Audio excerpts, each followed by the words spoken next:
Gunther, Jikeli has taught courses on anti-Semitism at Indiana University, Potsdam University, and Technical University of Berlin.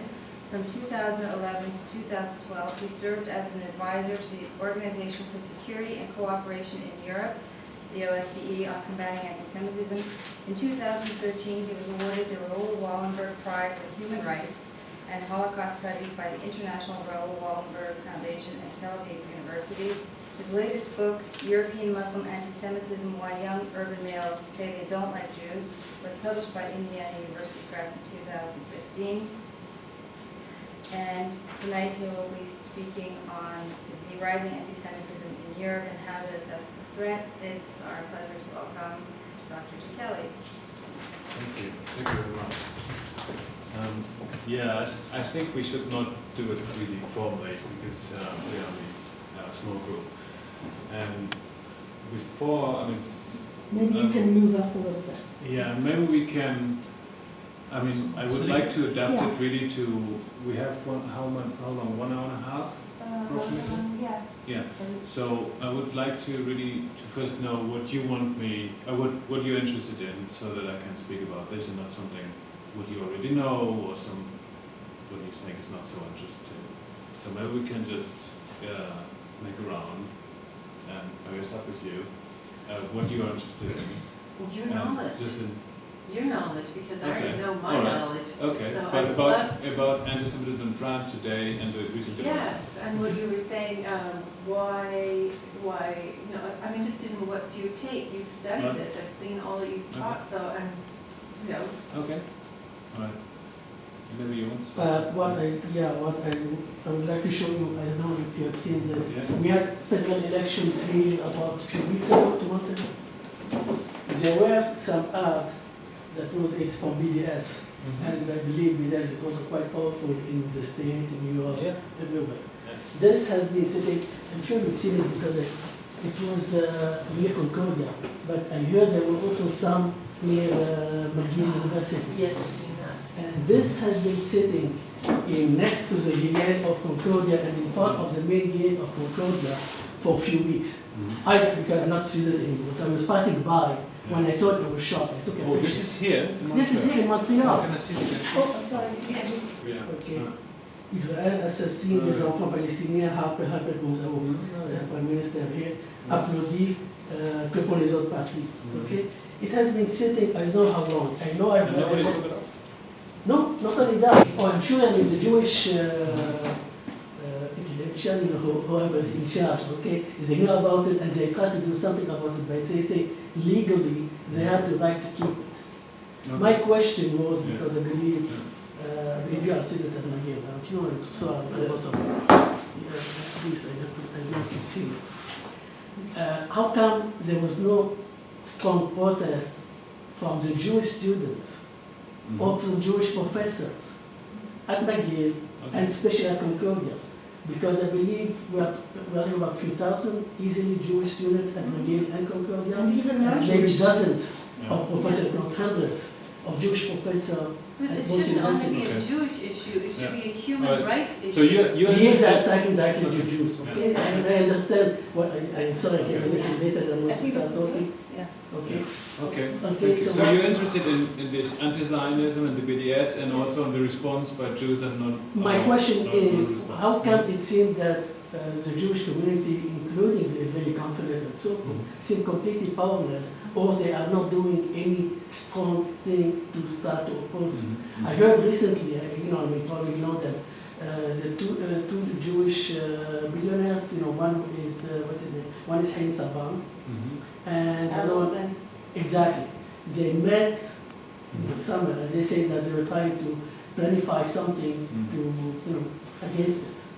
And that's really my question. What can be done? I want to bring up something. But let's do the round first. I want to bring up something that relates with this. With the other side, Abigail put one comment slightly negative about Muslims or about something or other, and she was thrown out of the student society. She was denied access to stuff, and it's nothing like this. This is total hate and total lies.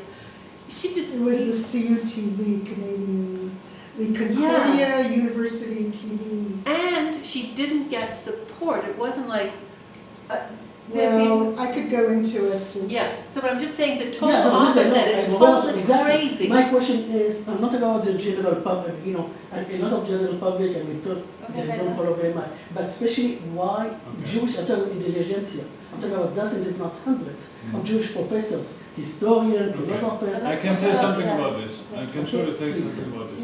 But maybe we can do the round. But you told me briefly, but maybe you want to say something more. But you said about tribalism you're interested in. Like the idea that like there's certain groups and that like people belong to these groups before they are like individuals or something. Yeah. And what would you be interested in? I'm interested in the rise of anti-Semitism in Europe because I have friends and family that are Jewish, some in Europe and the United States.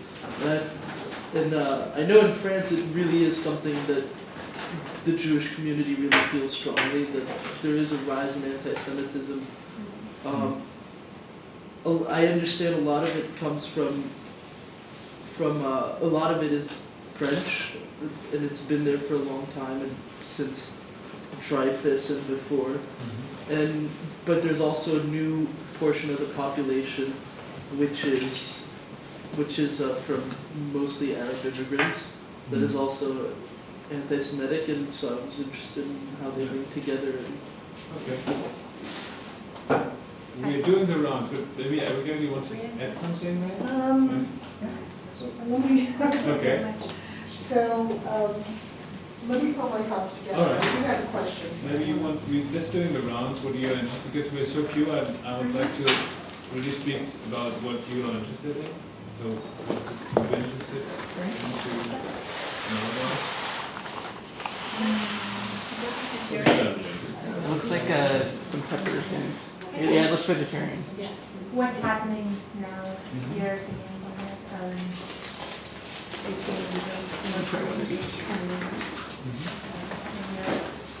I know there's a large fear, or there's a lot of talk about Islamophobia too, that's attention, that's something that you have to consider.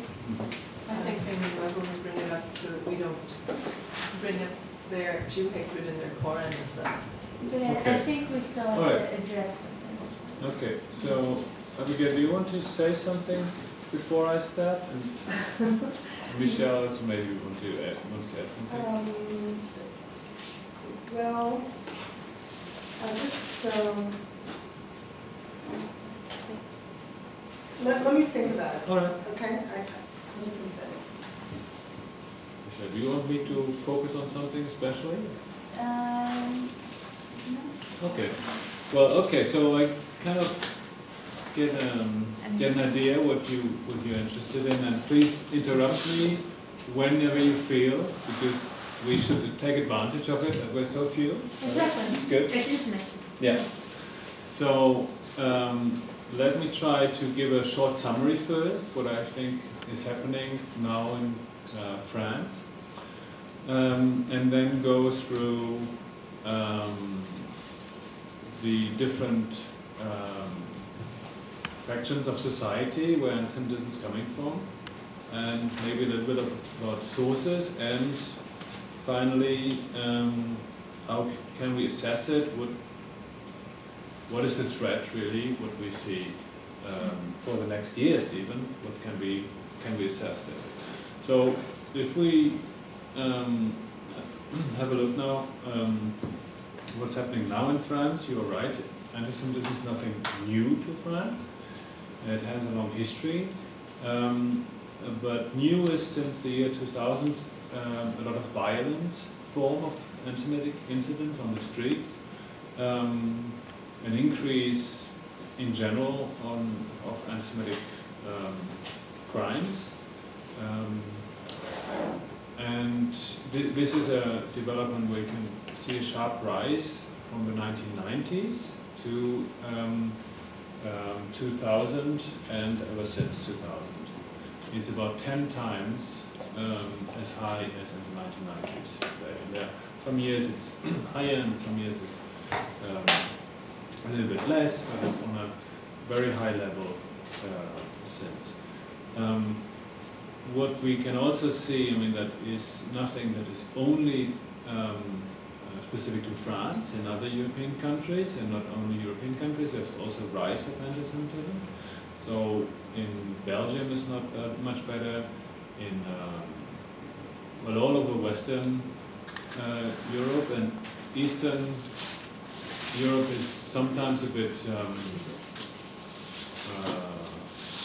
specific, depends very much on the country. So if we go to Hungary, it's different than in Poland, but this is not the issue for today. So when we say that, or I argue that there is a rise of anti-Semitism, what kind of indicators do we have? So we have these statistics that are done by the police, where we have this huge rise of the level of anti-Semitic incidents since 2000, since the year 2000. Then we can see that anti-Semitic tropes, stereotypes are used more often in public, in media. And we can also see that in our surveys that show that Jews do not feel secure in France, and there are very high numbers in France. 74% in 2012 responded in a survey by the European Union that they think that over the past 5 years anti-Semitism has increased a lot. So 3/4 of the Jews in France think that anti-Semitism has increased a lot in the past 5 years, and an additional 14% think it's increased a little. So the overwhelming majority of French Jews feel that there's a rising anti-Semitism.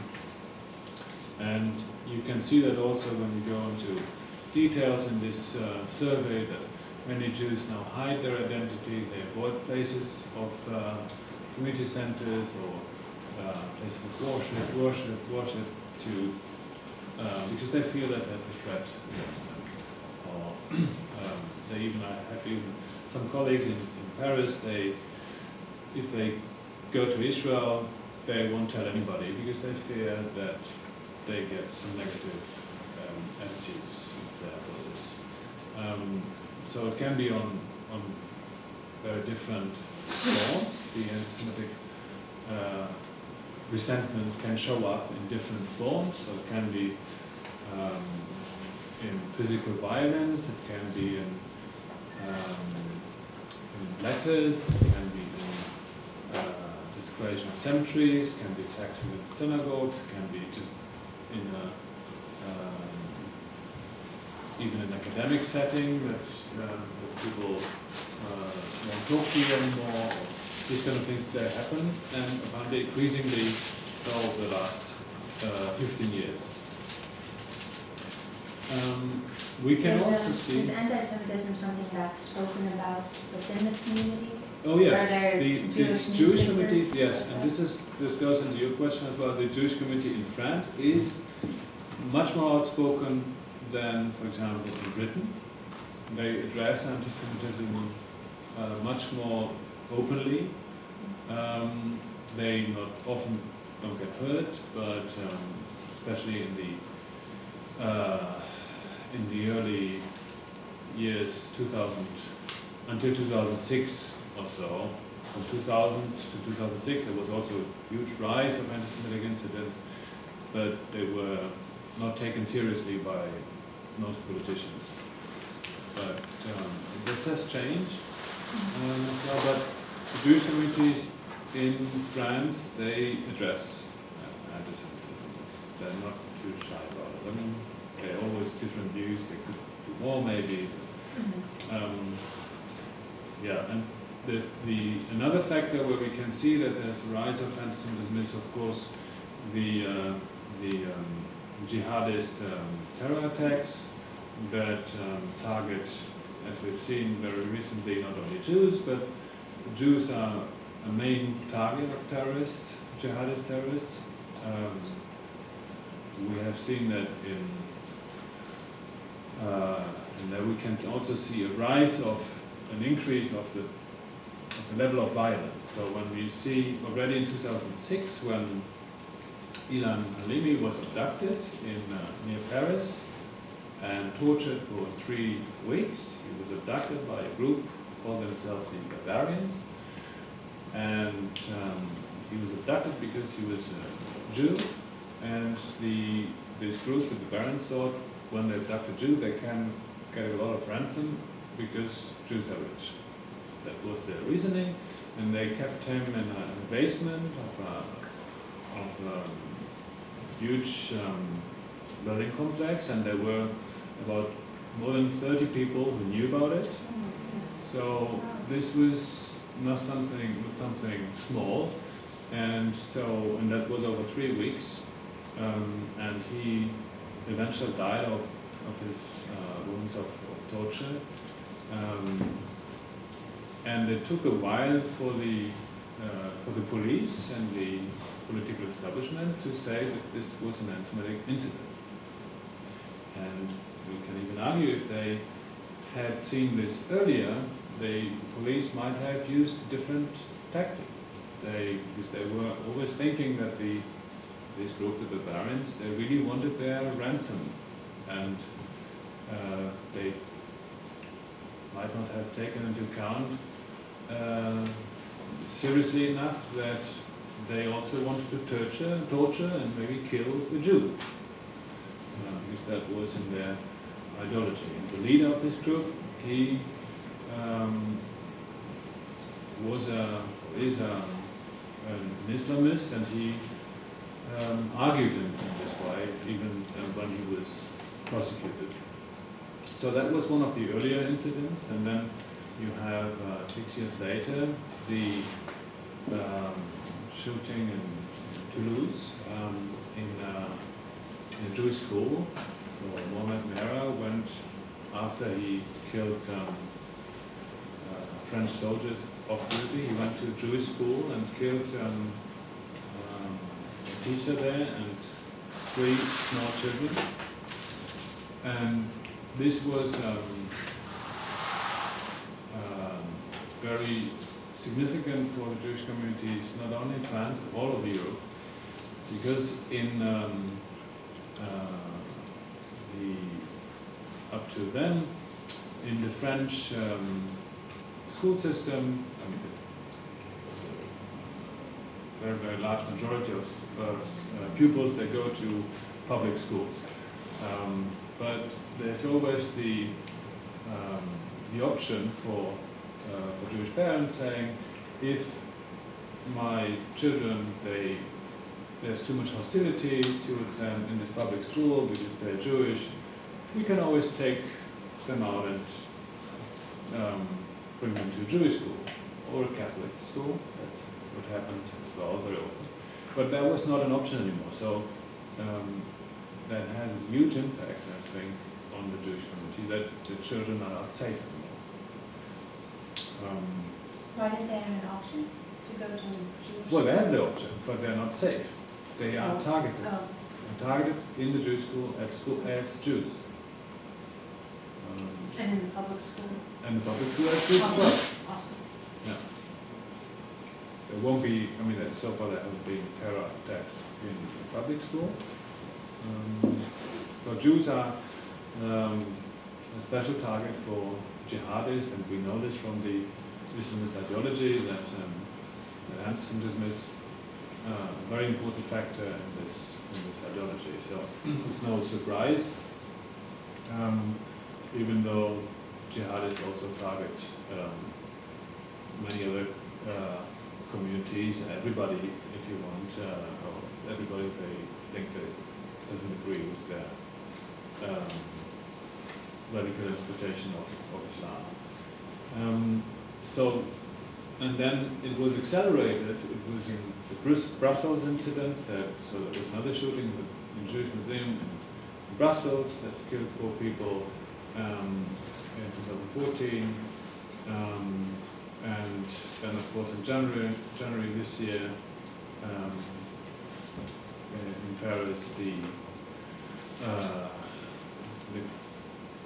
terrorist attack and murder first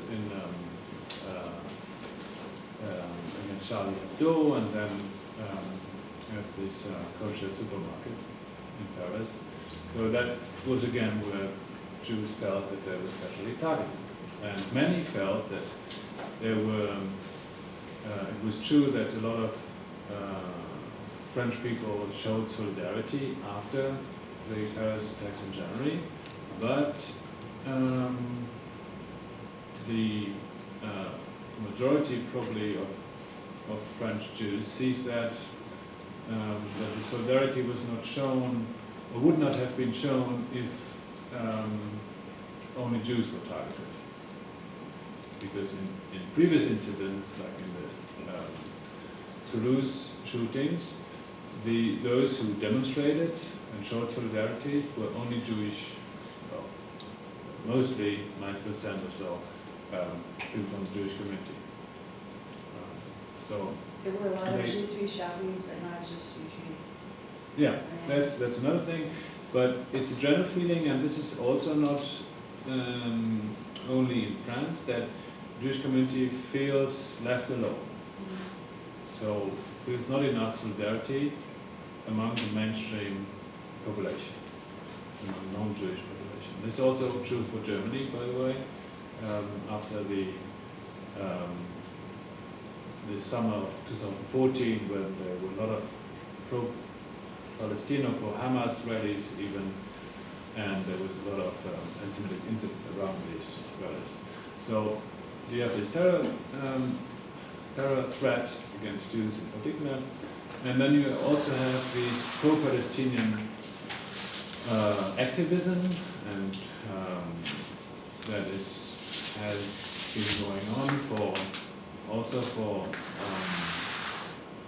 many years, of course. But in 2014 was a highlight where all over Europe there were many of these rallies, pro-Hamas rallies, often explicitly. And during these rallies or just afterwards, there were either anti-Semitic slogans or even action. In Paris, there was after one of these demonstrations, they targeted the synagogue and attacked the synagogue with worshippers in the synagogue, and we don't know what would have happened if they could have entered the synagogue, but blocked the entrance. So all this together, something what I forget, in January 2014 was another big rally that brought together people from the far right, from banlieues, from Muslim communities, and from some of them from the far left as well. And they protested their anger against Hollande, the president, but they also shouted Jews out of France, and France is not yours, Jews. So there were very explicit anti-Semitic slogans that was first for many, many years on the streets of Paris. So all this together shows us that there's an acceleration of anti-Semitism, anti-Semitic incidents, violence. So we have to take this seriously, and now we're in a situation that the French Prime Minister, he sees it as a serious threat, not only for the Jewish communities, but also for France in general. But it's not sure that he can, that he has enough impact and he has enough supporters, even in his own political party, that address openly the problems. This has been something where I think academia can help a little bit in addressing the problems and naming the problems as they are. If we look on the on where all this antisemitism is coming from. So the worst physical threat, of course, are the jihadists who kill for their ideology, and this is has been in France often very difficult to name this as jihadism, as radical Islamism. That is a driving force there. That has become a little bit better in the last 2 or 3 years, that people would address and speak about the radicalization of Islamist groups. This is something that has been ignored over the last 50 years. Radical Islam or political Islam is not a new movement. That's comes, you can argue, with the foundation of the Muslim Brotherhood in 1928. But in Europe, after the Second World War, it has been supported by different European governments, directly or indirectly, and many of the Muslim organizations in France, but also in Germany and in Britain, have connections to Islamist organizations, and they get funding for educational work with young people, with in their mosques, and this has a long time been ignored and is still to some level ignored. So addressing the problem is Funding one from the thing. governments, from the European governments? Yeah, from France, from Germany, Britain, and often these Islamist groups, or Muslim groups, they portray themselves as representatives and that of Muslims in this country, and they are not. That's what surveys show. They're not representative, but they pretend to be, and the governments look for the representative of the Muslims and then take that as representative, and so that is still a problem that has been tried to address by different French governments and also German and British governments. It's not easy because Islam is so diverse and there are different groups, and you cannot have one representative of all these groups. But it seems like they don't even recognize the problem. If they won't name it, Yeah. then why would they? That's right, that's another thing, that's right, yeah. It's very So- hard to name it because it's called names. If you name the problem, you're called an Islamophobe. So there's a huge amount So- of danger in naming anything. If you You're targeting all Muslims, So there was one survey that is very interesting. The study a year ago by Fondapol, and they surveyed the general population, also Muslims, and they surveyed or they asked people if they are sympathizers with the Front National, so the extreme right, or the Front de Gauche, the extreme left, and they asked them if they identify themselves as Muslim or not. And so they had a number of, as service to you, anti-Semitic statements, and asked if you agree or not agree. And there we can see that the level of anti-Semitism among Muslims is as high as among those of sympathizers of the Front National, even for many questions higher than that. That shows two things. It shows the Front National, the supporters of the Front National are still very anti-Semitic, even though Marine Le Pen, the current leader, tries to portray her party as not anti-Semitic or not as anti-Semitic as the party when it was led by the father.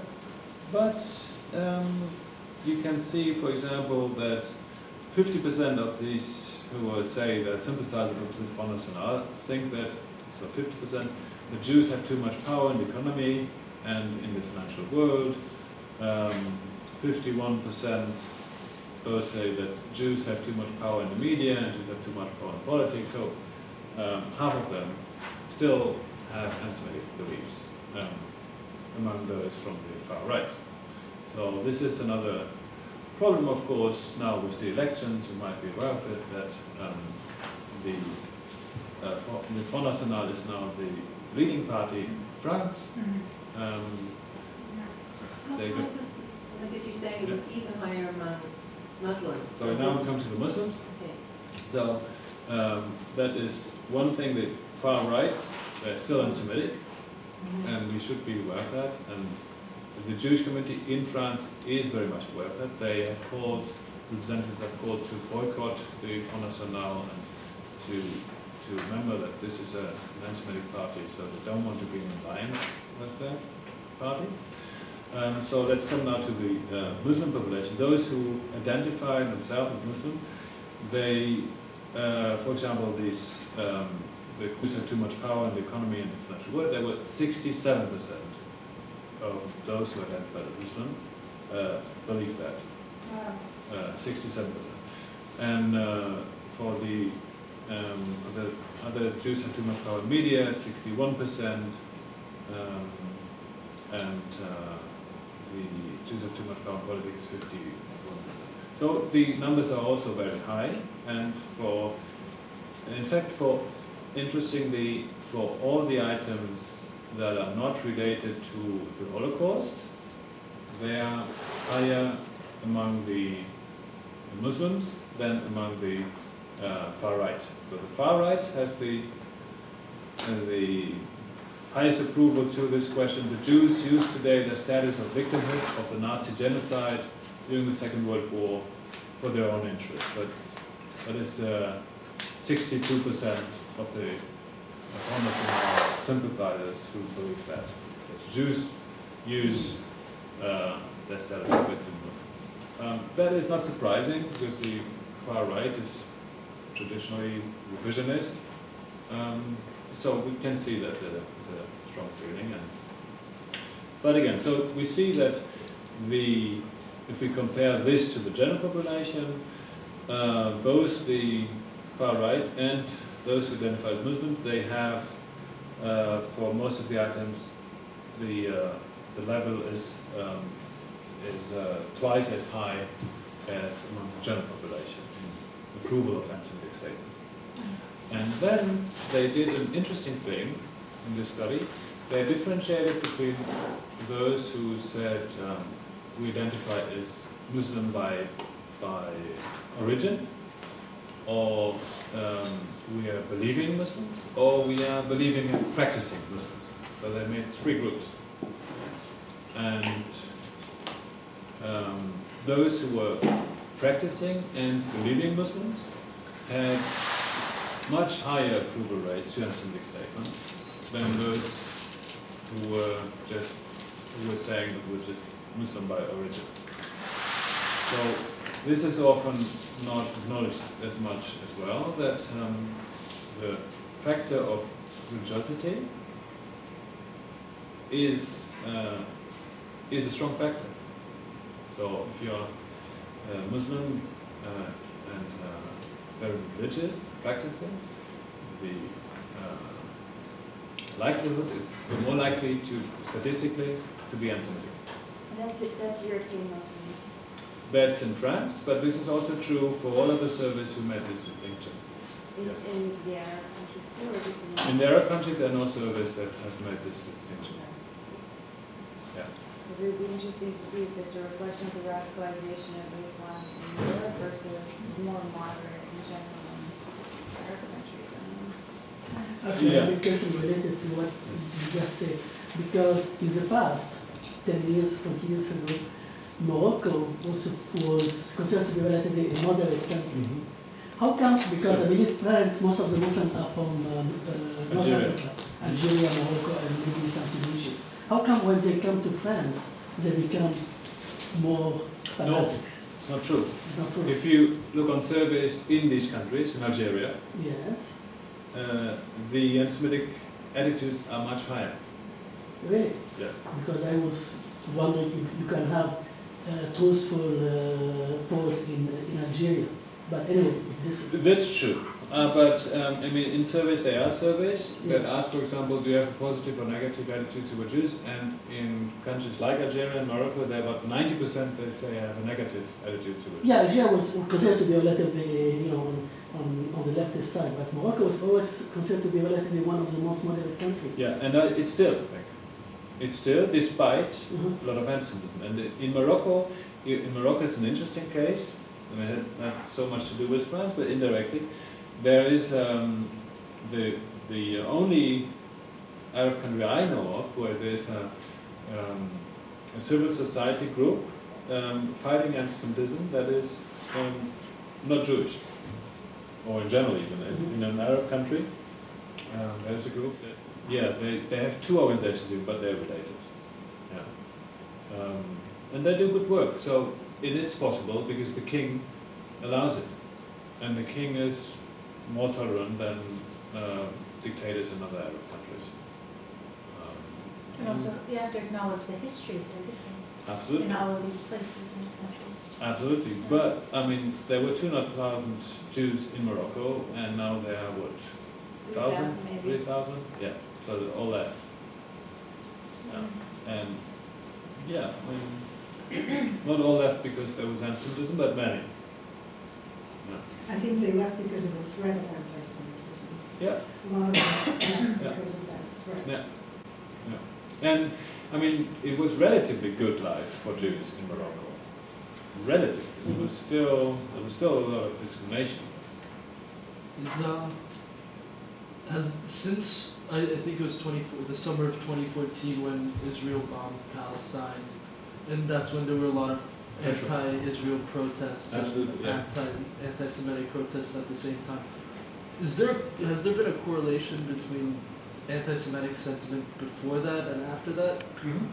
So yes, so when we look at the statistics when there are anti-Semitic incidents, it's true that whenever there is the conflict between Israel and Palestinians is very violent, then there are more incidents.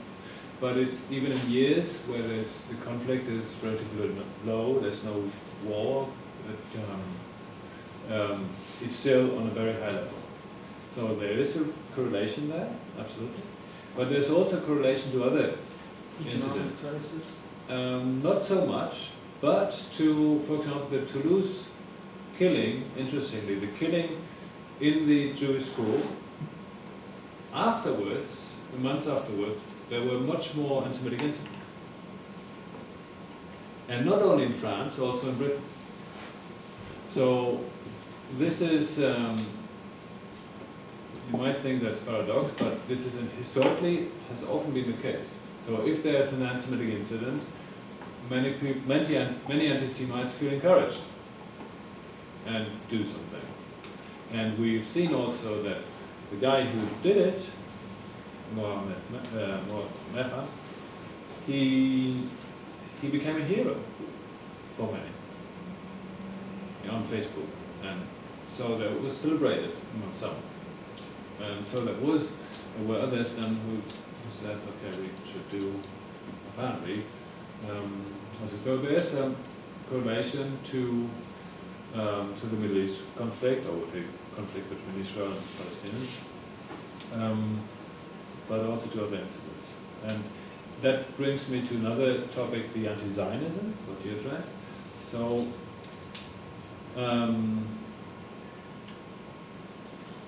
this is a complicated topic on many levels. For one thing, in France, negative views towards Israel is since the 60s, 67, when de Gaulle changed his policy towards the Arab world. He wanted to become friends with the Arab world and explicitly said, I think very open, prejudiced things, not only against Israel, but also against Jews. In his speech, I don't recall the exact words, but that was in 67, and changed his policy. And since then, gradually anti-Zionist has become so widespread that today Zionist is used as an insult. So if you want to label somebody, you say this is Zionist. And this is a bit curious, I think, because why is that so that we can already speak of a demonization of Zionism? And it puts Jews in an awkward situation, because Jews are always suspected as being pro-Zionist. So either they declare that they are really against Zionists and become anti-Zionist themselves, maybe, or they are always suspected of being pro-Israel, pro-Zionist.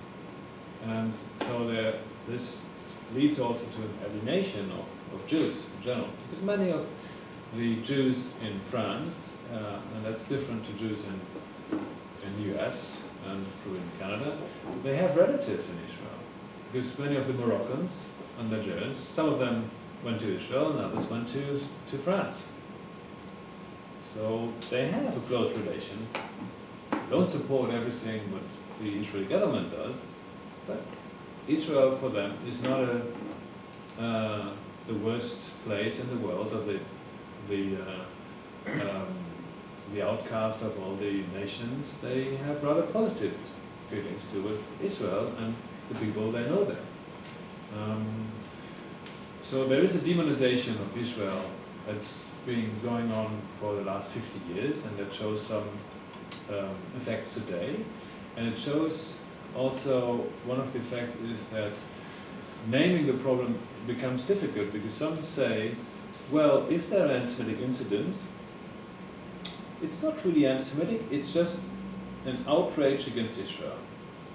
And this is, logically, it's a contradiction. Either it's anti-Semitic, and then it's prejudice, and it's irrational, or there's a reason for attacking somebody. But there is no reason for attacking Jews on the streets of Paris for whatever Israel does. So it's logically a contradiction, but it's so widespread that it's so often used publicly in comments about anti-Semitic incidents in the media, even among politicians, that people get away with this, even though it's a contradiction. Anyway, so that leads to an excuse of anti-Semitism and makes it difficult to address it. If you say, well, we cannot blame this all on Israel, that Jews in the synagogue get attacked.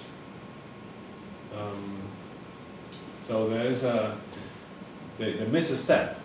They miss this generalization, of course, that in the mind of an anti-Semite, the Jews and Israel, it's all one. And so it doesn't matter if they attack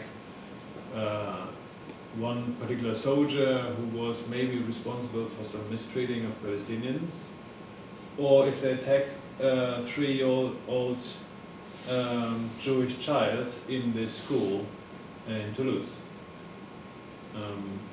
But so this is something which makes it more complicated. We see now that with the terror threat against also the wider population, there are more politicians who do not buy into this logic anymore, that they take it more serious. But it's still open to see how that's going to develop. And there's one guy who I want to talk about before we should maybe discuss it more together. I don't know if you've heard about him, Dieudonné Mbala. He wanted to, I think he came even here. Didn't He was come? going to come, I think. He Oh, came a and couple that of was times. cancelled? He did come? Yeah, they like him here. So The he's recent one was cancelled in the last Recent year. one, but he came at least 2 or 3 times. Yeah. And Oh, the yeah, French yeah. papers were supporting him. Yeah. Some Yeah. others were very critical. Mhm. So he's a stand-up comedian. He started his career even in a duo with a Jewish guy, and they were very successful and funny. But then at some point he did his own shows, and he became, since 2002 or something, more and more openly anti-Semitic. He wanted to make a film, he didn't get the funding for it, and then he blamed it on the Jews that he wouldn't get the funding for it. So it started off like this, and then he first campaigned against the far right, and then some years later he became a friend of the far rightist leader, and now he's even in alliance with Alain Soral, who is from the very far right, who even was kicked out or thought that the Front National is not right enough for him. So he's in alliance with this guy, and they have now together, I mean it's official alliance, they have together now another party. And one of their parties was the Liste Antisioniste. So they said we have an anti-Zionist policy, probably, and they didn't attract many voters. So he became, from a comedian, a politician, and a businessman. He sells a lot of stuff over the internet that he uses always this, the label of humor, that he says, well, this is all just funny, so he invites Holocaust deniers to his shows. Forreston was invited in 2006 to one of his shows, and he has big audiences, like 5,000 people. He usually get 5,000 people together to come to his show. So he has forms of mocking the Holocaust. He has songs about the Shoah that mock the Holocaust. He has invented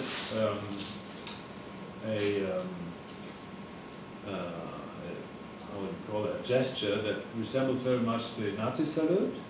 But he says, well, it's not a Nazi salute, it's just something that is against the establishment. La Cannelle, he calls it. Can you show it? Yeah, I mean, I cannot, I wanted to show it on the You can do it pictures. yourself. I mean, like. No, I don't want to do We'll it. see. We'll see if it is a Nazi salute. I don't want to show it, but I can show around this. Okay. You can see it there.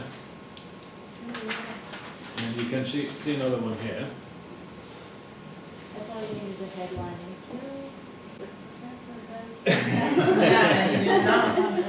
Yeah. The Nazi salute is that way, right? And that's a little bit more up. The arm is more And up. it goes up here. This, here. This is no, inverted. the arm goes down. Down, it's down. No, Yeah. because I'm seeing he's holding his No, heart. the- So I'm just trying to see, so it's down. Yeah. Okay, I didn't The know. way it is, it's like a hand, one hand Exactly. towards the ground and one hand Yeah. on the shoulder. But the way he explains, like when he started Listen. using Yeah. it, Okay, I Instead of I feel that from Dieudonné, this is one of the things that people demonize him for, which actually lead to him being more reactionary. Because originally it was, for him it was an anti-establishment sign. It just means I'm gonna put it up to here. Yeah, up your but ass, yes, right? but then listen to his arguments then. He then said, and we do it, and many people who are his fans, they do it in front of Jewish institutions. So then he said, Because he is anti-Semitic. Yeah. Because he is. That's right. And so he because said is the anti-Semitic. establishment, he said that's against the establishment, and he sees the Jews as the establishment. And this is classical anti-Semitic, classic anti-Semitic thinking. That he sees the Jews as represented, and not only represented, but they are the establishment. They are responsible for everything. They are responsible why he didn't get funding for his film, why he is banned now to play in some cities. It's always the Jews. They are behind everything. And so his anti-establishment thing, he uses it against Jews. And this is Has there been an evolution of his use of it throughout his career, or well, it's not only himself because it's his fan community. So his fans, for example, they post selfies in front of, the one photo is in front of the school in Toulouse, where there was this anti-Semitic incident. So, and they also put selfies in front of Auschwitz with this symbol. So what does that mean? And This Jewish symbol cemeteries.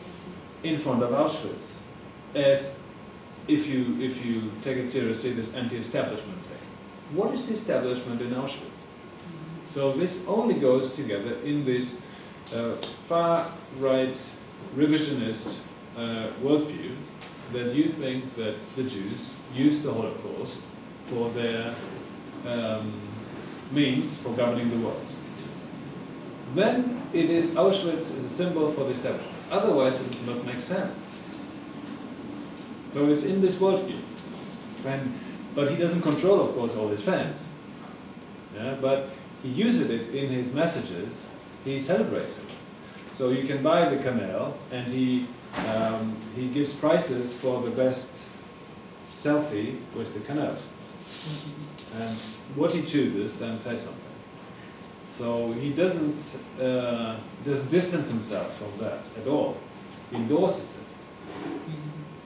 And so I think it is it has an anti-Semitic meaning, and his fans understand it that way as well. Yes, but maybe we can.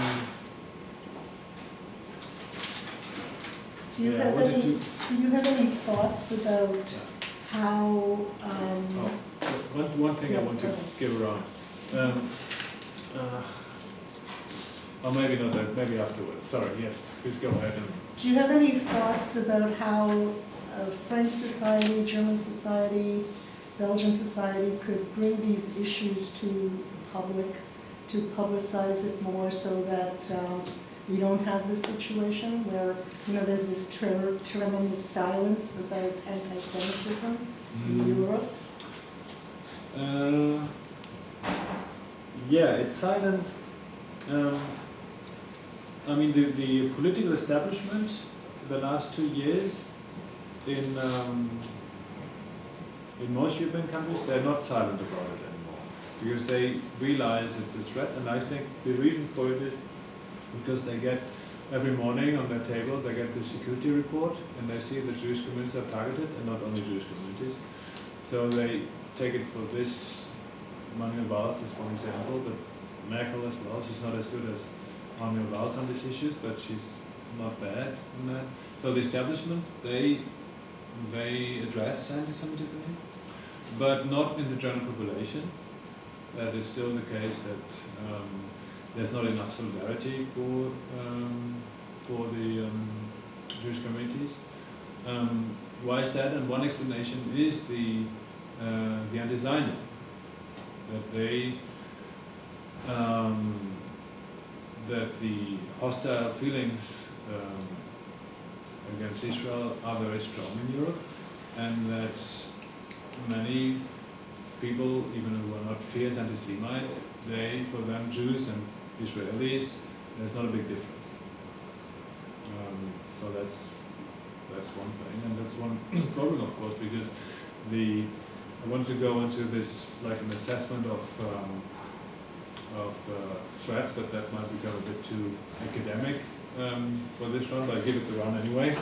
So if you want to assess, that is from this book.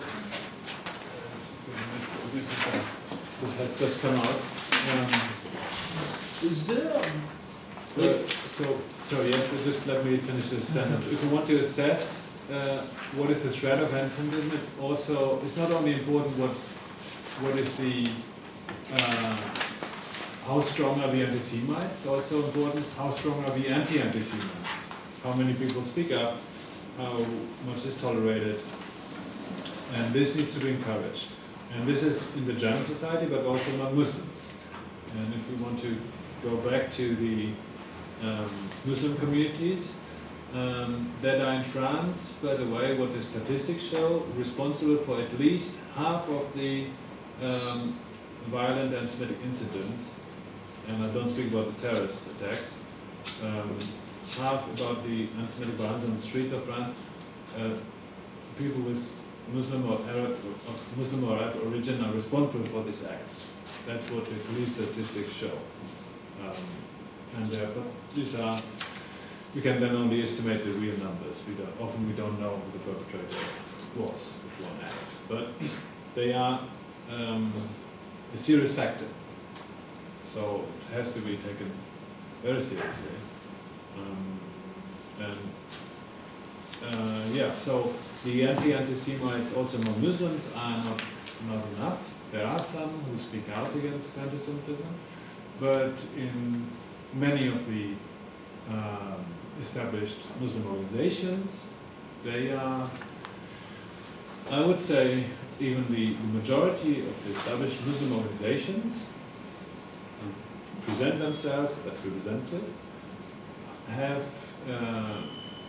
are influenced by Islamist organizations, such as the Muslim Brotherhood.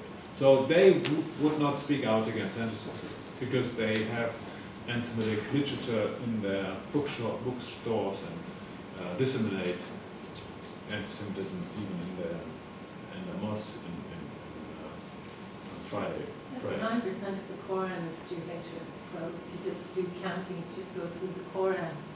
I've had very mixed students in religion, and I was teaching valuing and evaluating diversity. And I remember Muslim students saying that it took them years in Canada before they recognized that Jews were human. Because in their Islamic country where they grew up, Jews were subhuman. Yeah, but the question is not only about the Quran. No, but yeah. I'm just saying, every mosque has the Quran. So how can you, like, no mosque can be free of Jew-hating literature because it's in the Quran. Yeah, but you can have the interpretations and say this we interpret today. No, you can't. Please, have you read it? Yes, I have. And you think you can interpret it as, cut off slice their throats and stuff like that? Well, the way you can do It's it. very different, because the Old Testament is descriptive and the Quran is prescriptive. Meaning the Old Testament says we did this, it happened, and the Quran is we must do this forever, this book is perfect. There's another problem as well, that the Quran is seen as this is the direct word of God. So it's very difficult to do interpretation. But logically, you cannot read a text without interpreting it. And this is even more true for a text that was written 1400 years ago. This is a different context. Also, I think, it seems like, obviously I'm not an expert at all in Islam, but I know that, for example, in the Jewish tradition, there's the Old Testament, so there's the written law, and then there's the oral law, and you can't understand one without the other. And my understanding of Islam is that there's the written, and then there's the hadith, which are the interpretations. And I think no, they're the sayings of they're not interpretations. They're other things that happened to Muhammad. And so. But my point is, and again, because I'm not an expert, but my point is simply that it seems to me that it is a radicalization of Islam that this small constituency adheres to that causes the violence, but the majority of them don't ascribe to a radicalized interpretation, and so their moderate interpretation allows them to be.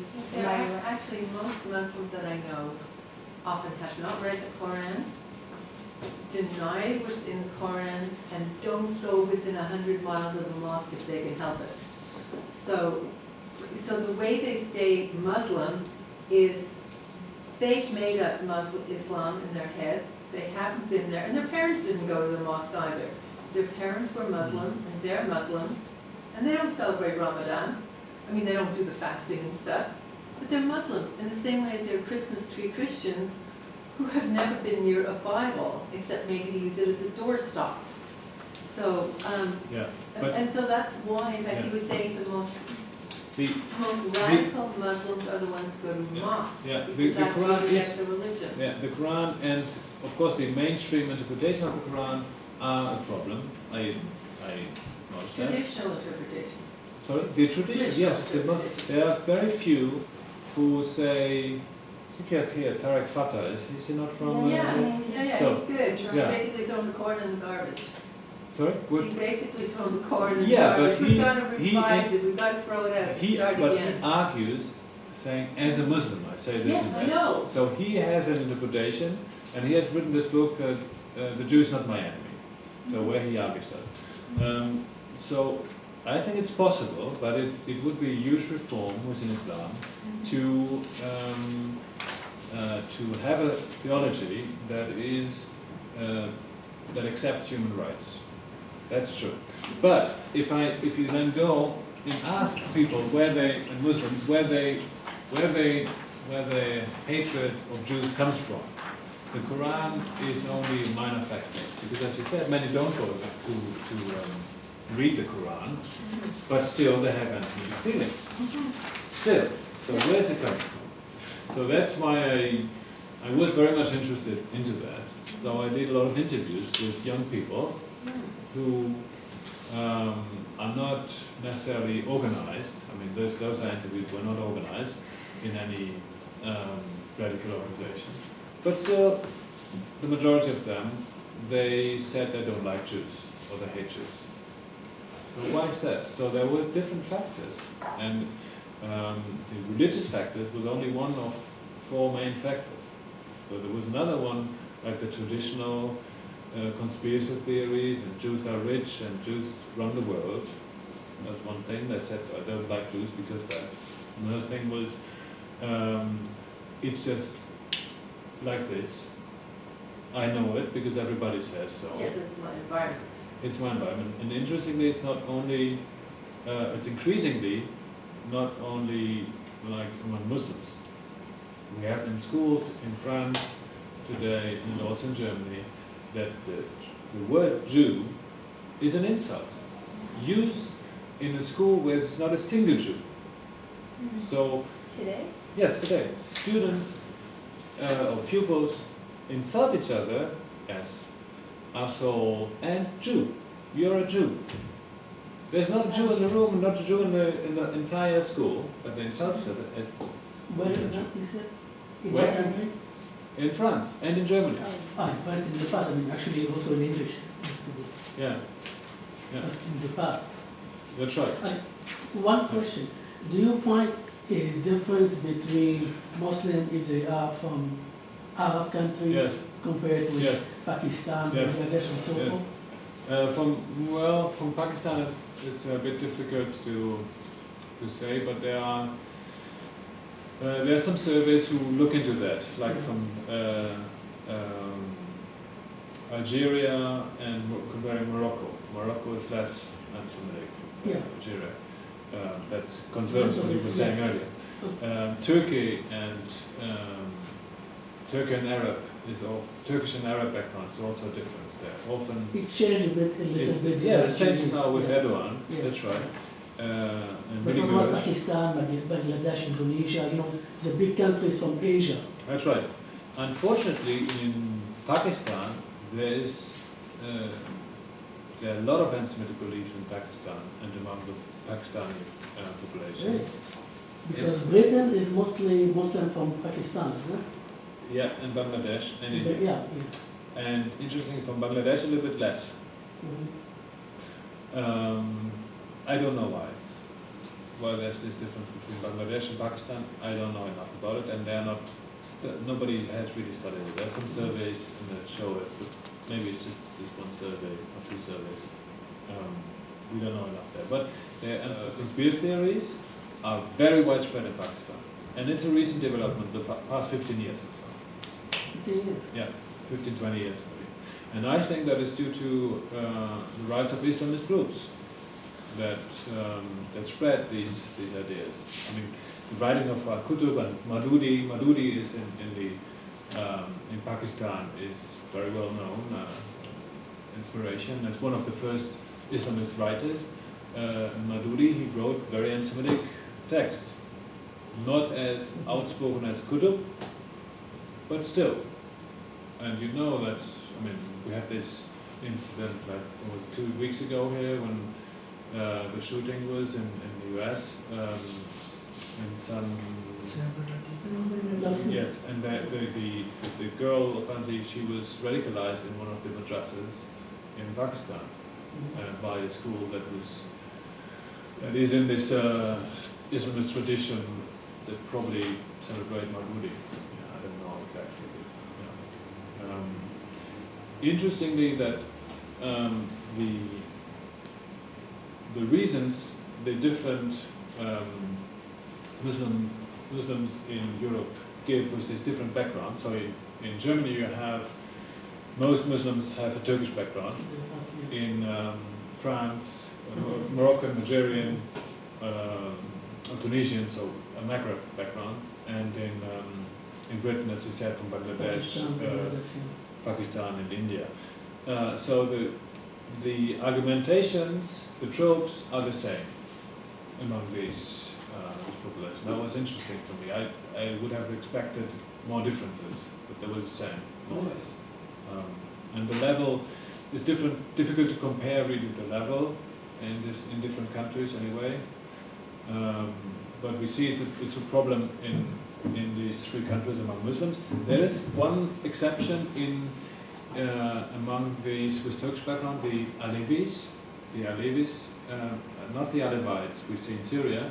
It's a different group from Turkey, and they about, we don't know the exact numbers because they are discriminated in Turkey, against them as discrimination, and they have a very tolerant interpretation of Islam. So they have often gem houses where men and women celebrate together. They don't have these 5 columns of Islam that is often referred to as the essential of Islam. They don't do this. And among them, the anti-Semitism is much lower than others. And about 13 or 20% or so in Germany among Turkish Muslims. Yeah. Do we have statistics on Islamophobia in Jewish communities in France? And, the Islamophobia, that's right. Was that, I interrupted you 10 minutes ago, No. So was that what you wanted to say, or was it something else? It was along that line, yeah. Because I have my friend, a good friend of mine's family. Of course, it's a bit anecdotal, but they're quite orthodox in their practice of Judaism, and I would definitely feel that they're quite Islamophobic in a lot of ways, and it's reflected in also their community and the people that they interact with daily. And my friend went with them to Israel to visit family, and amongst the people he met there, he said he felt that a lot of the Israelis felt that the French, because there's a lot of French Jews moving to Israel currently, they would definitely be further right on the Zionist political scale, even than people living, the majority of people living in Israel currently. So I was just wondering if we can also find that a certain distrust of Muslims in Jewish populations throughout Europe. Probably so, I don't know. Probably so. But we should, I think we should be careful with using the word Islamophobia, because it mixes up many things together. So if like Charlie Hebdo is it an Islamophobic journal because they criticize and make fun of Islam and also Christians and Jews, and is that Islamophobic? Do we label everything that is criticism of a religion in the terms that we are saying that is a prejudice? Because if we use the word Islamophobe, we use it this is a negative thing. Yeah. It's a prejudice. So I think that mixes up a lot of things together. I think it's very important to be able to criticize religion. But often it goes beyond that. So some people have hatred for people just because they belong to a certain religion. And this, I think, is prejudice. And this should rightly be labeled, if you want. But I don't think that the word Islamophobia is enough for that, because it mixes that up together. But, so, if then I assume that some of your friends or family, they generalize and say, have negative ideas They'll about often generalize Muslims. between Arab and Muslim. They'll put that together, Yeah, and all Arabs are Muslims, all Muslims are Arabs. yeah, I mean, yeah. And then they'll have a tendency to think that Arabs and Muslims hate Jews, which it seems like it's quite a correct opinion, statistically speaking. But also, yes, but then again, the generalization that every Arab and every Muslim hates Jews is not only wrong if you say it in this terms. It's also not helpful if you think of getting into alliance with some people or identifying people who could help combating this stereotype. So, for example, one of the few Muslims who speak out against anti-Semitism in Germany among Muslims is Ahmed Mansour. He's a Palestinian, Arab Palestinian who grew up in Israel. So he has an Israeli passport, and he fights now anti-Semitism and also this idea of honor in families. And he's an Arab, he's a Muslim. So if we would label all these people as generally as anti-Semites, we would lose these people. Yeah. I'd just like to share that I just came back from Israel. Mm-hmm. And while I was there, during the 10 days that I was there, there happened to be an interfaith Jewish, Christian, Muslim conference. And there were people from all three faiths who regularly get together and talk to each other and dialogue with each other. That's one thing. And then I met another woman who was an American who moved to Jerusalem, and she is finding the greatest satisfaction in volunteering in a school in Jerusalem that has Jewish kids and Arab kids in the same school. And then I met a third woman who does a lot of outreach towards Arabs living in Jerusalem. She's been living there for a few years. So I think there's a lot more interaction and a lot of positive things that are going on the ground, grassroots in Israel itself. Yeah. But it's challenging, you're right. I mean, it's challenging because of experiences also that if you live in France and you're Orthodox Jew and you wear signs of Judaism and you go in certain areas, the chances are high that you get attacked or get some negative experiences there. So, and then often the perpetrators are of Arab or Muslim origin. So, and then it's not right to generalize it, but it's there's no excuse really. But it's this experience that makes it difficult. It's also important to be able to know if 90% believe something, you have to acknowledge it. There are the 10%, you have to acknowledge that. Yeah. But if there's often, 90% here, that exists. That's right, but there's another reason why, for example, I would not put a lot of work now for me personally to go now to interview Jews, what they think about this and then oppose it. This is often what is done among politicians. They try to portray the problem as this is only a conflict between the Muslim and the Jewish community in France. But this is not the case, because there is no, there's no equivalent. It's not like Jews would now attack mosques. Or, there's no, it's not really about a conflict among two communities, between two communities. If you portray it in that way, you don't address really the problem. The problem is this irrational hatred. And this you can only address it when saying this is anti-Semitic, and it's not a conflict. Because if you portray it as a conflict, you say there are some reasons for conflict. And these are two communities, they are in conflict, and it's not our problem. They should somehow solve it. It's not our problem. And this is, I think, the wrong approach. And it's also with the wrong, addressing it in the wrong way.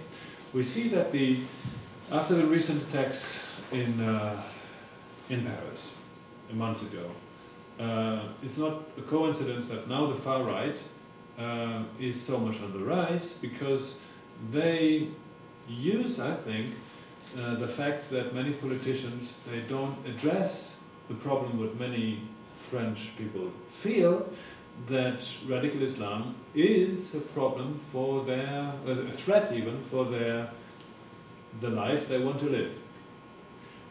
So Islamism is not addressed as a problem, and from the far right they address this not as Islamism, they address it as the Muslims. And you can also see that in the US, Donald Trump says the Muslims should not come to the US. And so if the politicians, Obama is also a good case to study, he doesn't want to use the word Islamism. He says all this terrorism has nothing to do with Islam, and it's not Islamism, we don't know where it's coming from, but it's some I don't know, evilness or something. Space aliens. What do you say? Space aliens. Yeah, that's not the word he uses. Random folks.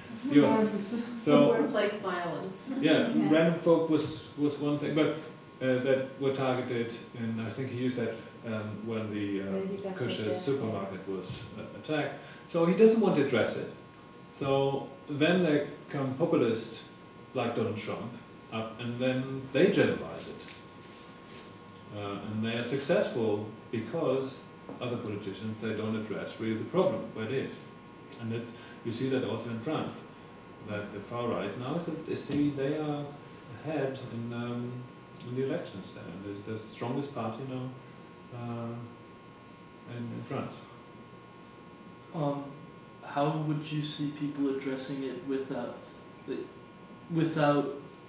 because it's a delicate issue to address when you speak about Islam, but you don't want to speak about all of it, right? Because it's practiced in different ways by different people. That's right. And so I find it a natural reaction for a lot of Muslims who would feel maybe attacked when you address Islamism, because a lot of people would then generalize it as Islam.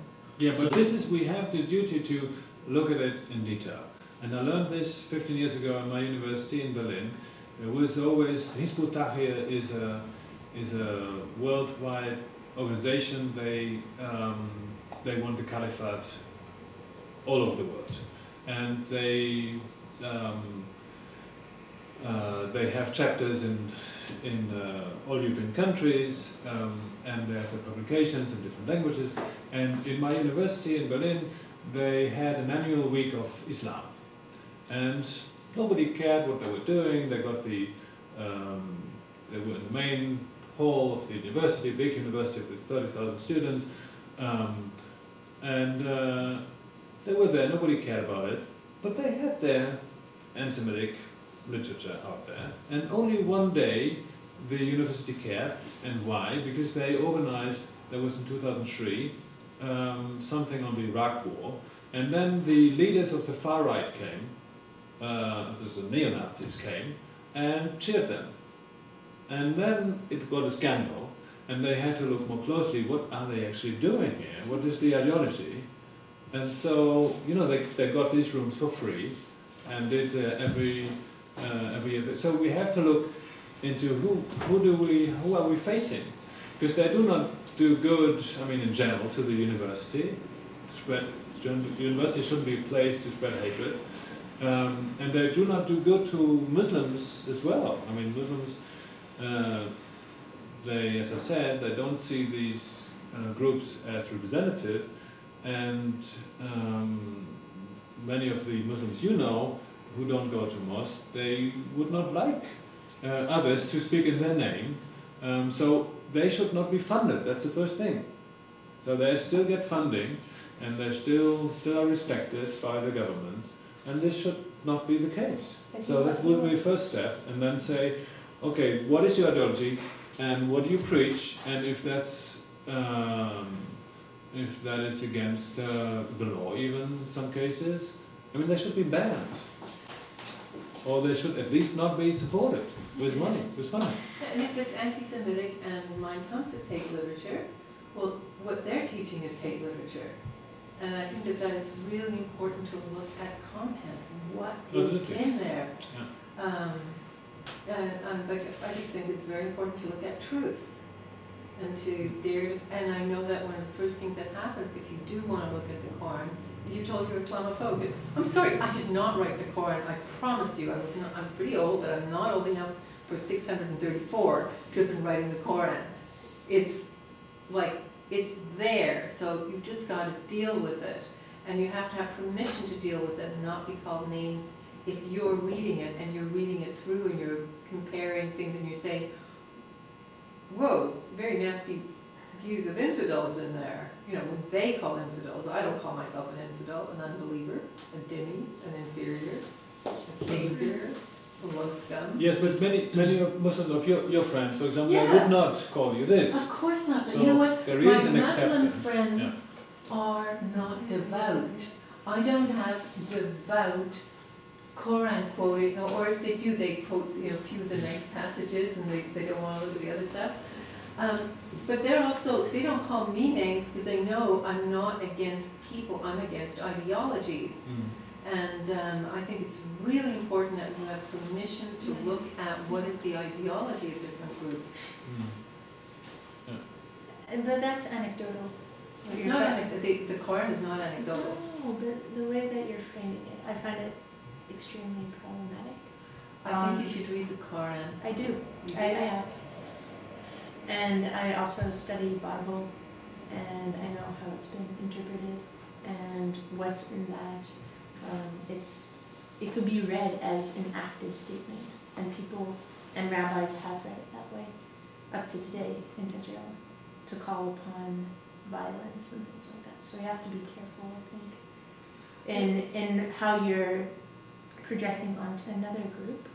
But I am seeing behavior, and therefore I'm trying to understand, Yeah. for example, jihad violence. So I'm not making them be violent. I'm like, where do they get their justification? Where does ISIS get their justification? Right. Why, when you find an ISIS cell, do you find dozens of Qurans? But it's all over the place? radicalization. I mean, No, but let's say the what are those sweepers, the Jains?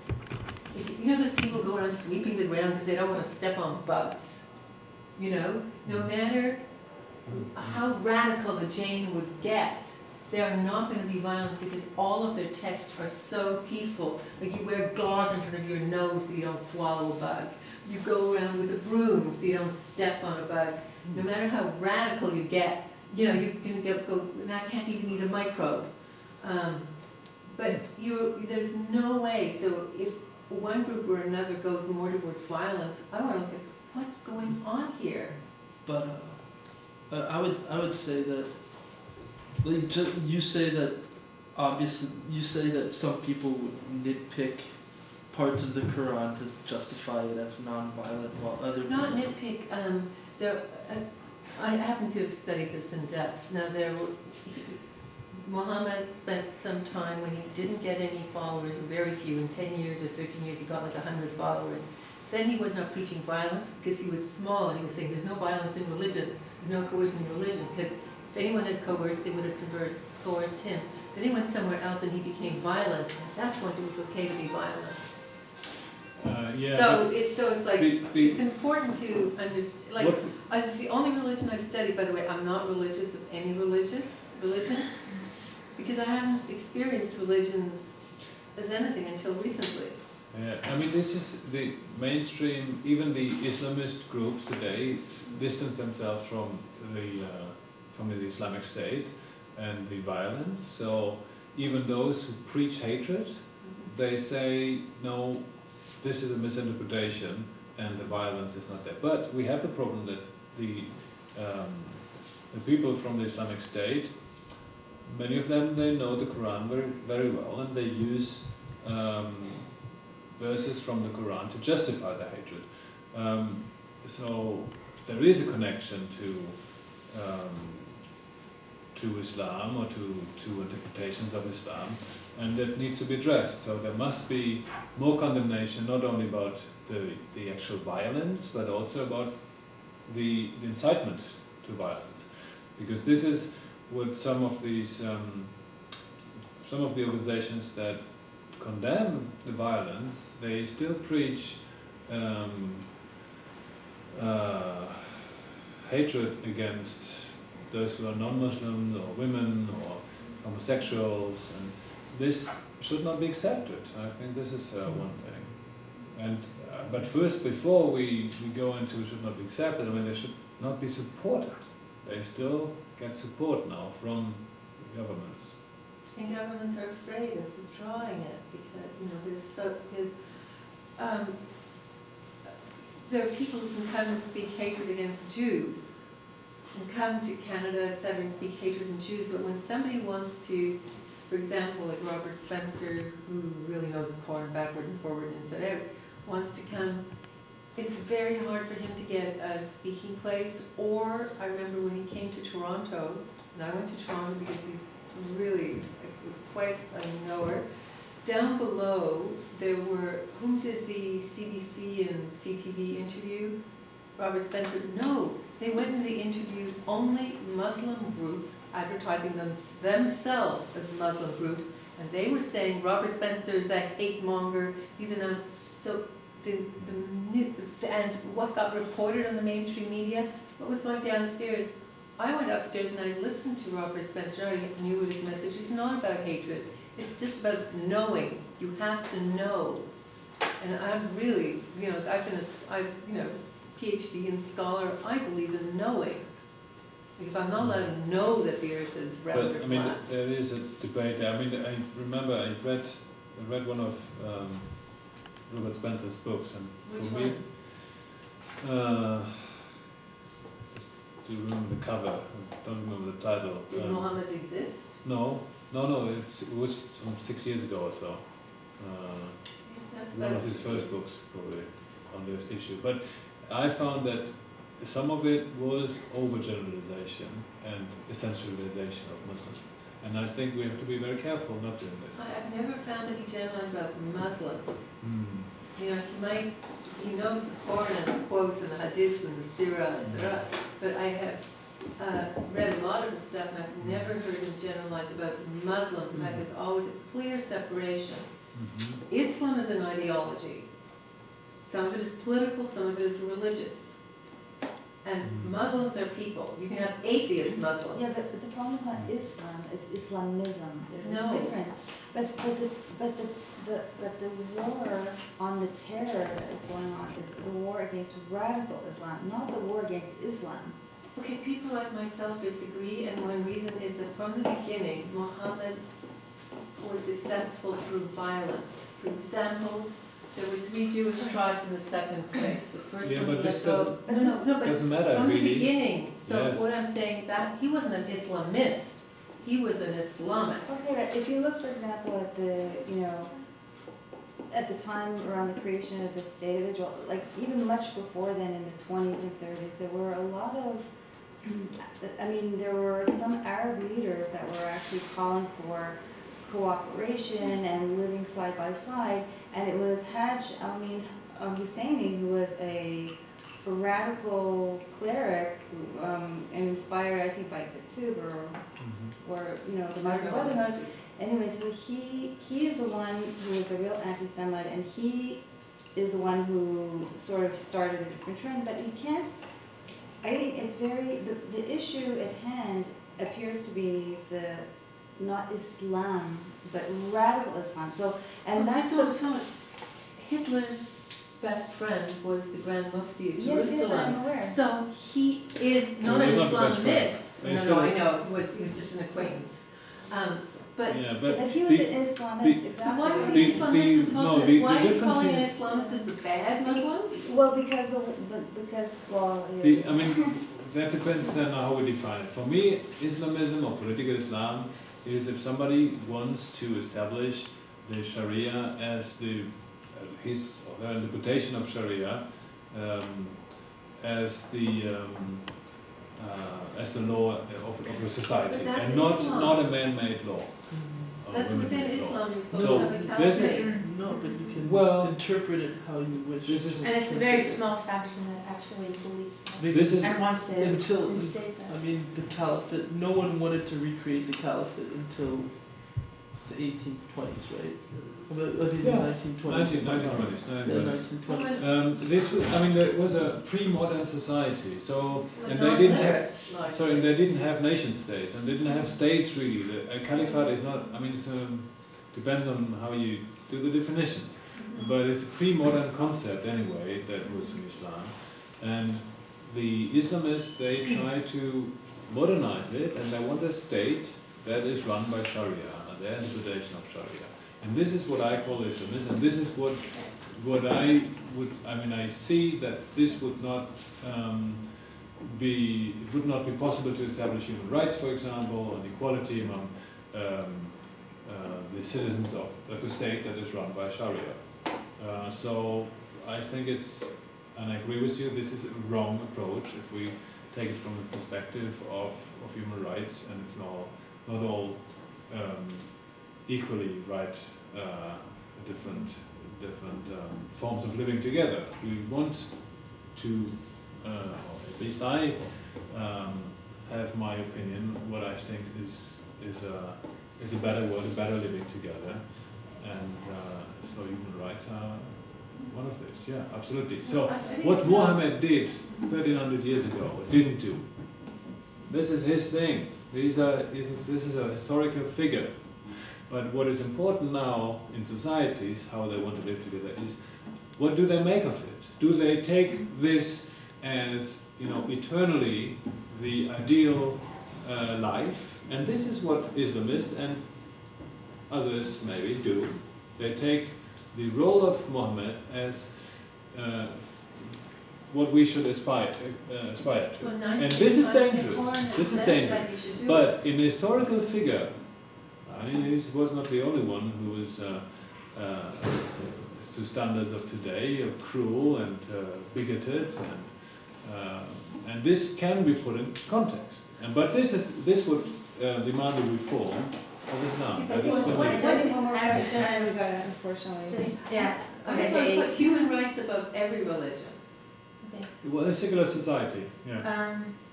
The surveys that you brought to our attention about the Muslims' attitude towards Jews as being highly anti-Semitic.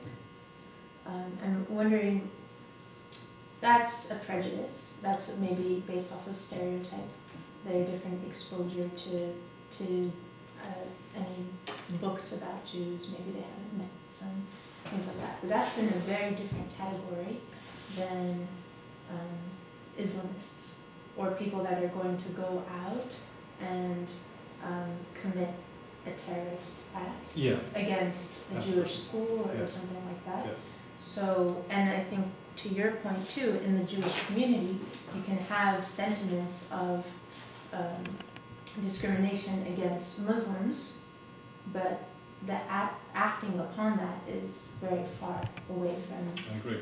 right? So I think when we frame it like that, what can you say then about the percentage of anti-Semitic attitudes in the surveys? I think this is a very crucial question, because attitudes, I mean, if you have an anti-Semitic thinking, that's just in the thinking, it's bad for yourself. For the anti-Semites, if it's only the thinking, that's because they don't understand the world. They think everything, they blame it on Jews, and they have a wrong perception of the world. And, but it only gets a social, a threat if they act upon the beliefs. Unfortunately, beliefs and attitudes and actions are correlated. Mm-hmm. But how? How much? How much and how? So this is something I try to put together here, and this is a more academic approach. And there are some people who try to see when can we really observe this connection. So one thing is how strong are attitudes. How can you measure that? It's Right. not easy how to measure it. How hateful are the attitudes? So if there's a genocidal intent, it's different than if you just think, okay, I don't know, this group of people, they are smelly, and I want to avoid them. Why did you? Yeah. Sorry. There's also a difference They're not- if a group has a violent, pro-violence culture. Because let's say on this side of the room we were very peaceful, but we hated people. On that side of the room, you were very unpeaceful and you hated people. Or the other way around, we're haters and we're also violent, and you're haters and you're not violent. So you go to each other and you kvetch about how awful, blah, blah, blah, blah. And we, because we're violent, we go and we get some swords and guns or whatever it is, because we're violent. So I think, you know, The culture as well, yes. that the culture is really important. That's And what right. I'm thinking there is, in New York, there were a lot of problems in areas where there were Hasidic Jews and blacks living close together, and the government tried to explain it as in the two groups have a problem with each other. And the Jewish leader was saying, we're getting the kids beaten up all the time, and our kids aren't touching them. In other words, your point. It's not that the two groups, I don't mean that the Hasidic Jews had a better or worse opinion, but there was only one group that used violence. So yes, yeah, I mean,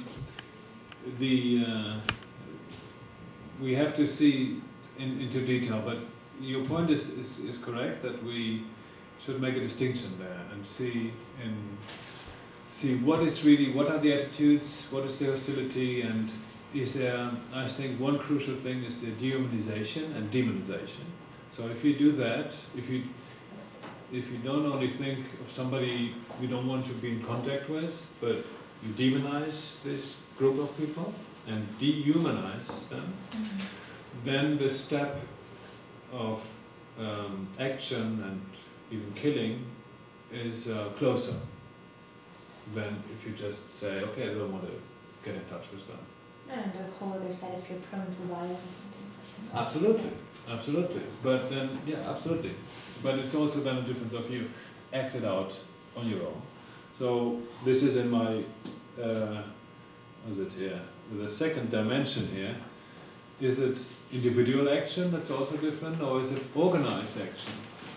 Yeah, if you do it on your own, I mean, you can do a lot of damage, but if you get organized, you can do much more damage. And if you get it to a state that becomes, has an anti-Semitic policy, then it gets easily into catastrophe, what we've seen with the Nazis. So the more powerful the anti-Semitic organizations are, the more dangerous they are, of course. So this is also another thing. What we see in France, that the establishment, they all condemn the anti-Semitic violence, and they do things about it. So there are about 10,000 soldiers now on the streets of France, and half of them they protect Jewish schools and community centers and kindergartens. So, and the other half they are in stations and public spaces. But I mean, this is also something. I mean, I went to so long ago to one Jewish kindergarten, and they have 3 heavily armed soldiers in front of the kindergarten, and then also inside the kindergarten. And when the children eat, they eat with the soldiers. I mean, they're kind and it's nice, but they're heavily armed soldiers and machine guns, and you don't necessarily want that for the whole time you have your children in the kindergarten. Those are Shouldn't sent be the by, case. those are sent by the government, or those are? Yeah, sure. Yeah. Yeah, to protect them. You also don't feel like a citizen like other citizens. Absolutely. It leads to the further alienation, but this is a measure that's unfortunately necessary, and they're paid by it, it's also expensive, right? So this is something that Jewish communities all over Europe struggle to pay for their for the security measures. it is very expensive, and many communities cannot afford it. But in France, they now, since a year, they have these soldiers to protect them. So, and this is the French government now. They want to. They do, I think, what they can to prevent anti-Semitic violence. They do a less good job in preventing anti-Semitic rhetoric, but it's also difficult to do it. Yeah. I think you really have to, I taught ethics a lot, so you have to put in a really good priorities and ethics. So I remember hearing right after the Charlie Hebdo thing, there was supposed to be 1 minute of silence, and the Muslim students in many, many classes absolutely refused to be quiet for 1 minute. In other words, it was okay to do the murders, and you didn't commemorate the people who had been murdered with 1 minute of silence. And that is having been taught wrong values throughout. Yeah, but I mean, it was, there were many of these incidents, but it was not the general thing. No, but I'm not saying everyone and every, but I'm saying all the non-Muslims were silent.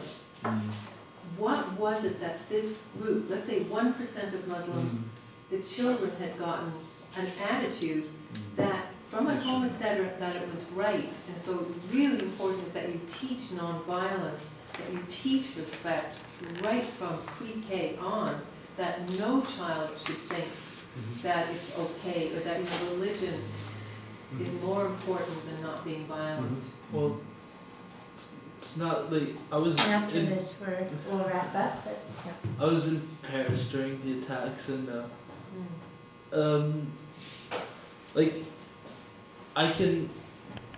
it's not right not to respect the silence, obviously, but I also understand how, especially in France, a lot of Muslims feel persecuted by the establishment, by the French establishment, by the general population, how they feel that there's a huge amount of prejudice against them.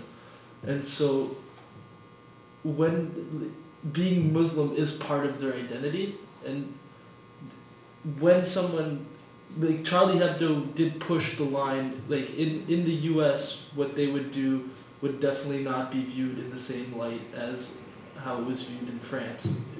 Such, like, it's a publication like that would never be published at a university like McGill. And but they were not I'm published not at so the sure university. about that. They were not published at the university. they wouldn't publish Charlie Hebdo's drawings here. Yeah, I know, but Charlie Hebdo was but Charlie Hebdo was not Yeah. published at the university. No, it wasn't. But I think like most publications wouldn't put it out and would risk the chance of being called Islamophobic if that's just the word I'm going to use. Yeah, instead. you see, Hebdo on I don't know, Yeah, Christianity, on Judaism, it's on not, but politics, everything. and I don't know how the Jewish community in France felt necessarily about how the Jewish face was represented in the They ignore it. Charlie They Hebdo. don't That's care. Charlie Hebdo. But in France, the Muslim community is like it's Because one you more cannot touch thing them. that's on that people are Mhm. throwing on them, you know, and so a lot of young people who are already marginalized in so many ways, when you add that to it, it's really difficult for them. Like they see Arabs dying in the Arab world all the time in the Choose every news. conflict. True, but I can understand why they would feel like a need to work against the establishment and say, listen, we're not going to respect the minute of silence. And I think during this last attack in Paris, the sentiment was much different. During No, to the me it's a much simpler answer. It's what you were saying. They were demonizing the Jews and demonizing them. I think So you don't stand silent if some of them have been killed because they're not human. I think we'll give That's the the last point that word. We'll give the last word to the professor, and we'll end on that note. Thank you. Well, thank you for this interesting discussion here. One last thing about the French society. That is Pierre-André Taguieff. He is a sociologist. Sociologist. Sociologist. sociologist, a French sociologist, and he says today in France there are three different societies. There's one with what you might call the establishment, or those who succeed in their jobs and live mostly in Paris and in other bigger cities. And then there are many people living in the banlieues, not only Muslims, but they often don't have access to the same education, and maybe they don't want to have the same access, but it's a separate society. Language is even separate. And then there's a third part in the, what he says is the periphery, those who feel that they could become or part of the banlieues as well, and who live more in rural areas, and they are the electorate of the Front National often. So you have three different societies within France. That is his analysis, and then the anti-Semitic resentments, they play out differently in these three groups. So whereas in the banlieue there is this, what you said, this feeling, okay, they're all against us. They are, and it's true that if you come from the banlieue and you just, whatever your background is, if you send your CV and you have your address there in the banlieue, and everybody knows that this is the banlieue, well, the chances are not very high that they will invite you for an interview, because they know, okay, this is the area where all these guys live. They have their problems with crime and whatever, so we don't want these people here. So there is discrimination, not only racist discrimination or against Muslims maybe. Well, I would still argue that racist discrimination, so ethnic background, is more prevalent today than against Muslim background, but that's another discussion. But there's also against these areas. So they keep separated. And the feeling might be that there is all against them, but this generalization is wrong, and particularly if then they see that the Jews are representative of the establishment. But even Charlie Hebdo is not at all the establishment. Mm. Charlie Hebdo is very much against the establishment. It's a marginal little newspaper. Almost bankrupt. Yeah, well, now they... No, not they're anymore, doing but it, I mean, yeah. at the point, Yeah, they were at the absolutely. point of bankruptcy. And and they were criticizing the establishment very harshly, but it was the French president and other politicians, of course, that this is not acceptable. That this is accepted freedom of speech, even if we don't like it, but it's not acceptable that there's terror against this newspaper. So it's all difficult to get it straight, because there's so much generalizations. But I think we cannot accept wrong generalizations, even if some might be discriminated against. This is not a good argument to accept wrong generalizations or anti-Semitic beliefs. So nobody should get away with it. That's. Thank you very much. Thank you. Yeah, thank you for the discussion. It was great.